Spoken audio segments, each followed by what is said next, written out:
मैं doctor Neeru, assistant professor चित्रकला विभाग, रानी भाग्यवती देवी महिला महाविद्यालय बिजनौर में कार्यरत हूँ। टीचर प्रेजेंटेशन के लिए जो आज का विषय है वो है प्रागैतिहासिक चित्रकला। तो प्रागैतिहासिक चित्रकला किसे कहते हैं और ऐतिहासिक कला किसे कहते हैं? प्रागैतिहासिक समय को दो भागों में बांटा गया है, प्रागैतिहासिक काल और ऐतिहासिक काल, यानी कि इतिहास से पहले का समय और इतिहास के बाद का समय। अब प्रागैतिहासिक और ऐतिहासिक में क्या अंतर है? प्रागैतिहासिक और ऐतिहासिक में अंतर है कि जिस समय को लिपिबद्ध कर लिया गया वो तो इतिहास हो गया, और जिसको लिपिबद्ध ना किया जा सका, जिसको हम वहाँ के सामान से, चित्रों से, शिलाओं से और वस्तुओं से, खुदाई द्वारा जो चीज़ें प्राप्त होती हैं उनसे हम उसके बारे में जानते हैं, वो है प्रागैतिहासिक काल। तो इतिहास के बीच और इतिहास से पहले और इतिहास के बाद का समय जो है वो प्रागैतिहासिक काल कहलाता है। तो प्रागैतिहासिक काल में मानव जो है, आदि मानव था, वो गुफाओं में रहता था, पत्तों के वस्त्र पहनता था, लेकिन तब भी वो चित्र बनाता था। जब भाव अभिव्यक्ति का कोई माध्यम नहीं था हमारे पास, हम अपनी बात एक दूसरे तक नहीं पहुंचा सकते थे, मतलब किसी भी तरह का कोई भी तारतम्य मनुष्य के बीच में नहीं था, तब भी कला थी। और कला भावों की अभिव्यक्ति का बड़ा ही सशक्त माध्यम थी। उस समय के गुफा चित्रों से हमें पता चलता है कि उस समय का मानव भी भाव विभोर हुआ करता था, उसको भी सुख दुख की अनुभूति होती थी। वो कैसे पता चलता है कि उसने जब बहुत अधिक प्रसन्नता में चित्र बनाए हैं तो डमरूनुमा आकृतियों के साथ उसने जो है अपने अपने मनोभावों को उन्होंने व्यक्त किया है। तो उसमें जो है उन्होंने नाचता हुआ मोर बनाया है, या फिर डमरूनुमा आकृतियों के द्वारा नृत्य प्रदर्शन किया है, या फिर वो उन्होंने शिकार किया और वो बड़ी सफलतापूर्वक हुआ तो उन्होंने भाले वगैरह लेकर डमरूनुमा आकृतियों के द्वारा किसी एक पशु का चित्र बनाकर उसको गोदते हुए या उसको मारते हुए या उसके मांस को पकाते हुए चित्र बनाए हैं।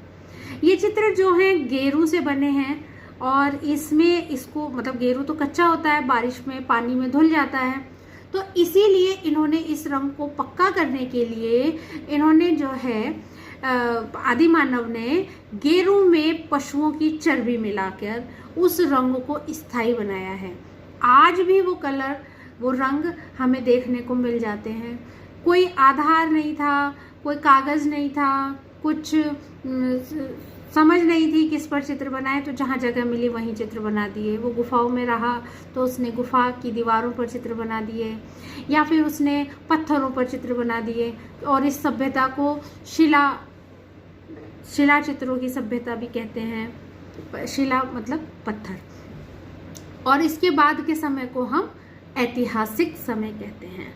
जब इतिहास लिपिबद्ध किया गया उस समय को हम ऐतिहासिक समय कहते हैं।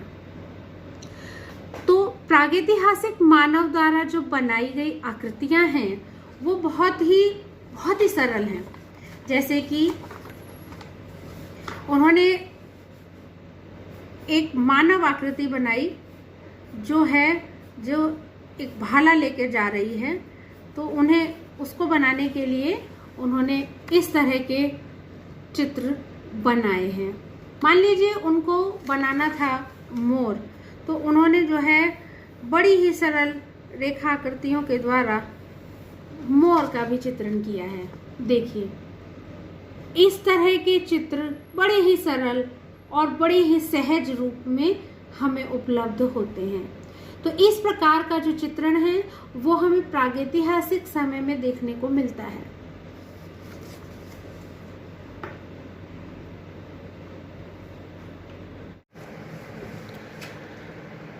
इस प्रकार हम कह सकते हैं कि प्रागैतिहासिक चित्रों में मानव ने अधिकतर आखेट के विषयों को ही बनाया है, जिसमें हिरण, गैंडा, सुअर, बारहसिंगा इत्यादि जानवर बनाए गए हैं।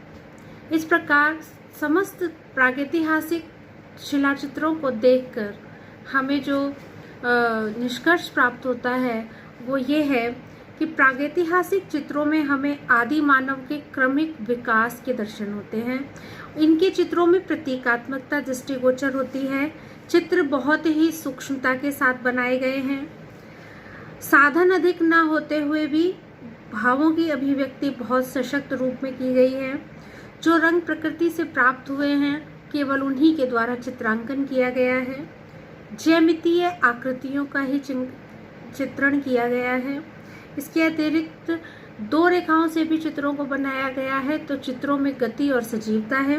रंग बिल्कुल सपाट लगाए गए हैं और अधिकतर कोणीय और कर्णवत रेखाओं द्वारा ही चित्र बनाए गए हैं। इस प्रकार इन प्रागैतिहासिक चित्रों को देखकर, इनके बारे में पढ़कर और समझकर हम ये जान जाते हैं कि आदि मानव भी प्राकृतिक चीज़ों की ओर आकर्षित हुआ और जो है कला की ओर उसकी अभिरुचि उसी समय से रही है, जो आज तक उस मानव के विकास के साथ साथ आज तक उसी रूप में हमारे साथ चल रही है।